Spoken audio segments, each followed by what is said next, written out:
সারা দেশের মতো বগুড়াতেও বিশ্বকাপ ফাইনালের মহারণ দেখার জন্য বিভিন্ন জায়গাতে বড় পর্দা বসানো হয়েছে।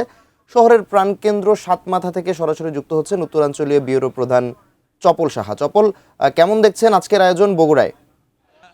মাহাতির, আসলে আমেরিকার নিউ জার্সি স্টেডিয়ামে যেমন উত্তেজনা ছড়িয়ে পড়েছে, আমরা ঠিক দেখতে পাচ্ছি যে স্পেন, আর্জেন্টিনা সহ গোটা পৃথিবীতে আজকে যে ফুটবল বিশ্বকাপের উত্তেজনা ছড়িয়ে পড়েছে, ঠিক তেমনি বগুড়ার আইজিউল হক কলেজের সামনে আমরা দেখতে পাচ্ছি যে হাজার হাজার শিক্ষার্থী কিন্তু উত্তেজনায় তারা কিন্তু বেশ মানে পড়েছেন এবং এখন পর্যন্ত খেলার কোনো ফলাফল হয়নি, যে কারণে তাদের ভিতরে একটা আশঙ্কা রয়ে গেছে।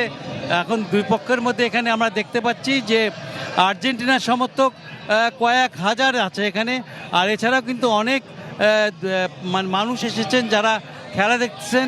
এই মুহূর্তে আমরা দেখতে পাচ্ছি যে এখানে যারা আর্জেন্টিনার সমর্থক আছে তাদের ভিতরে কিন্তু একটা যে তাড়াতাড়ি করে যদি একটা গোল হতো তাহলে হয়তো খুব ভালো হতো, কিন্তু এখানে দেখা যাচ্ছে স্পেন কিন্তু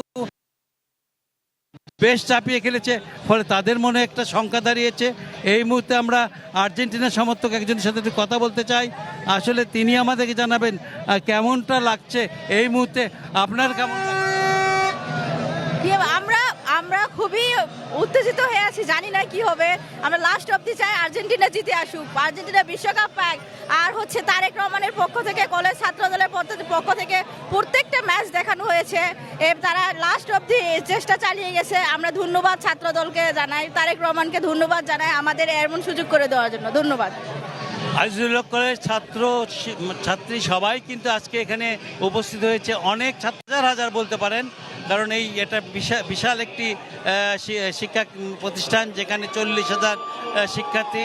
আজকের এই খেলা যখন আবার শুরু হচ্ছে তখন কিন্তু দেখা যাচ্ছে মানুষের মধ্যে আবার উত্তেজনা ছড়িয়ে, তারা কিন্তু চাচ্ছেন যে এই খেলায় একটা ভালো কিছু হোক।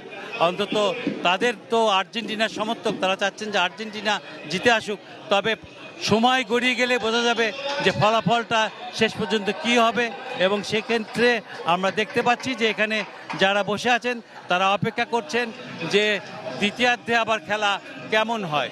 মোটামুটি এই আমার কাছে সর্বশেষ খবর ছিল। মাহাতির।